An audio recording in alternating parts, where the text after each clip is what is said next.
नमस्कार, हिंदी ग्लोबल में आपका स्वागत है। आज हम तुलसीदास की रचनाएं देखेंगे, जहां से एग्जाम में प्रश्न आता ही आता है। तो इसको ध्यान से देख लीजिए, यहाँ से ज़रूर प्रश्न पूछा जाता है। तो इनका रचना काल, भाषा और क्योंकि तुलसीदास ने, आपको पता है कि दो भाषाओं का यूज किया है साहित्य के लिए अपने, ब्रज भाषा और अवधी का। ठीक है, तो देख लीजिए। और कौन सा काव्य का रूप क्या है, कौन मुक्तक है, कौन प्रबंध है, कौन क्या है। ठीक है, ऐसे देखें। तो सबसे पहली रचना इनका वैराग्य संदीपनी माना जाता है संवत 1626 में और 27 में। जो तुलसीदास की रचनाएं हैं वो कुल 12 प्रामाणिक रचनाएं मानी जाती हैं। ठीक है, तो आचार्य शुक्ल भी 12 ही प्रामाणिक रचनाएं मानते हैं, हालांकि शिव सिंह सेंगर 23 में मानते हैं। लेकिन आचार्य शुक्ल कहते हैं कि गुलाम नबी जो है उनके हिसाब से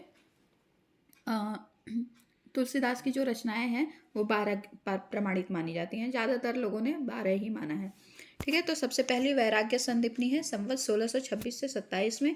इसका भाषा जो है ब्रज है। ठीक है, और ये दोहे और सोरठे में चौपाइयों में लिखा गया है, मुक्तक है इसका काव्य रूप। इसमें अखिल ज्ञान का सागर इसको कहा जाता है। तुलसी का ये ग्रंथ जो है इसको क्या कहा जाता है, वैराग्य संदीपनी को।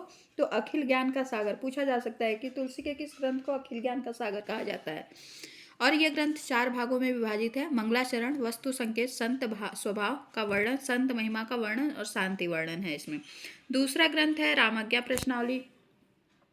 आप देख रहे हैं, इसकी भाषा है जो अवधी है। ठीक है, दोहा, मुक्त, इसे राम सलाका या दोहावली रामायण भी कहते हैं। इसमें शुभ अशुभ का विचार किया जाता है। इसे ज्योतिष ग्रंथ माना जाता है। 7वें सर्ग के सप्तक में शकुन विचारने का ढंग दिया गया है। वाल्मीकि रामायण से प्रभावित इस रचना को 7 सर्गों में बांटा गया है और राम कथा पे आधारित है ये।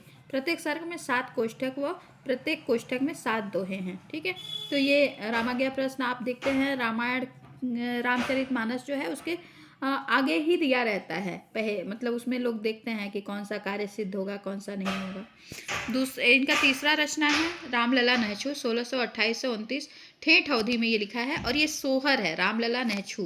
गांव की भाषा में नहछू नहवावन कहते हैं, तो वही है। सोहर में लिखा हुआ है और ये प्रबंध काव्य है। इसमें राम के विवाह व यज्ञोपवीत संस्कार के समय नहछू का वर्णन किया गया है। तुलसी का श्रृंगारी व रसिक पक्ष प्रकट हुआ है इसमें। ठीक है, तो पूछ सकता है कि किस ग्रंथ में तुलसीदास का श्रृंगारी व रसिक पक्ष प्रकट हुआ है। तो रामलला नहछू में। ठीक है, और ये यज्ञ पवित्र संस्कार और नहछू का वर्णन है। नहछू नहवावन होता है ना, शादी विवाह के समय पे नाखून काटने वाला कुछ रस्म होता है, उसी को कहते हैं। जानकी मंगल 1629-30 अवधि है इसका भी भाषा, ये भी सोहर है। जानकी मंगल यानी सीता के विवाह का वर्णन है इसमें। और 216 सोहर है। ठीक है, प्रबंध खंड काव्य है ये। और राम सीता के विवाह का वर्णन है इसमें। इसका आधार वाल्मीकि रामायण है। रामचरितमानस ये तो प्रसिद्ध है संवत 1631 में, और ये भाषा इसकी अवधि है और साहित्यिक अवधि है। पूछता है कि ठेठ अवधि किसने यूज किया और साहित्यिक अवधि किसने यूज किया है। तो जो ठेठ अवधि है वो जायसी ने उपयोग किया है अपनी रचना में, और तुलसीदास का संस्कृत तत्सम शब्दावली यूज किया है। ठीक है, अवधि में इनकी साहित्यिक अवधि मानी जाती है। तत्सम संस्कृत निष्ठ अवधि एक तरह से। दोहा चौपाई में है और 10 से 74 कड़वक है। ये प्रबंध काव्य है और 7 कांडों में है।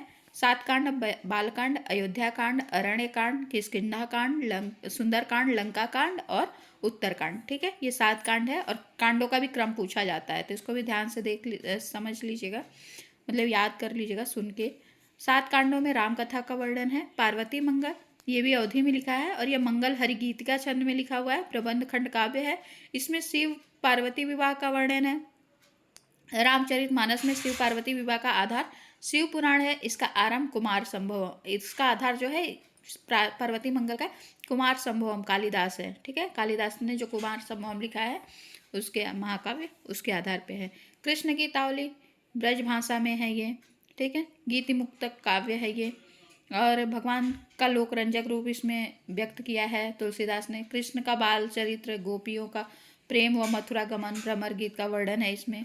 ठीक है, तो गीतावली 1630 से 70 ब्रज भाषा का है। ये भी मुक्तक काव्य है। ये रामचरित के चुने हुए प्रसंग, तुलसी का वात्सल्य वर्णन इसमें दिखता है। मर्यादा पुरुष राम रही, हास परिहास करते सीता के साथ, जो राम का वर्णन है, मतलब थोड़ा माधुर्य भाव का वर्णन किया है इसमें, ठीक है। इसमें भी 7 कांड है। विनय पत्रिका 1631, इसका भी ब्रज भाषा है और गीति मुक्तक काव्य है। तुलसी ने इसमें आत्मनिवेदन व राम भक्ति की याचना की है, ठीक है। शांत रस की स्थापना है इसमें, मतलब शांत रस प्रधान है ये। दोहावली ये भी ब्रज में है, दोहा सोरठा में है। जब दोहावली नाम ही है तो दोहा सोरठा मुक्तक है, ये भी नीति भक्ति की चर्चा है इसमें। बरवय रामायण अवधि माना जाता है कि दोहावली कवितावली और विनय पत्रिका में तुलसीदास ने अपने यथार्थ का वर्णन किया है। जो उन्होंने जो जीवन भोगा था उसका साक्षात वर्णन मिलता है उसमें। बरवय रामायण ये भी अवधी भाषा में है, ये भी मुक्तक में है। उत्तरकांड कवितावली, ठीक है। और रामाभिषेक है इसमें भी, ठीक है। रहीम के बरवय नायिका भेद से प्रभावित है ये। कवितावली हनुमान बाहुक ब्रज भाषा में कवित्त 56 छंद है और ये भी मुक्तक में है। 7 कांडों में है ये भी, ठीक है। और इसमें काशी की महामारी का भी वर्णन है। हनुमान बाहुक इसी का भाग माना जाता है और हनुमान बाहुक माना जाता है कि इन्होंने तुलसीदास हनुमान बाहु रोग से पीड़ित थे, इसके लिए इन्होंने हनुमान बाहुक लिखा था उसकी से मुक्ति के लिए, ठीक है। तो इसमें भी 7 कांड है। कवितावली में भी बालकांड, अयोध्या कांड, अरण्य कांड, किष्किंधा कांड, सुंदरकांड, लंका कांड तथा उत्तरकांड, ठीक है। तो ये कवित्त रामायण भी इसको कहा जाता है, कवितावली को।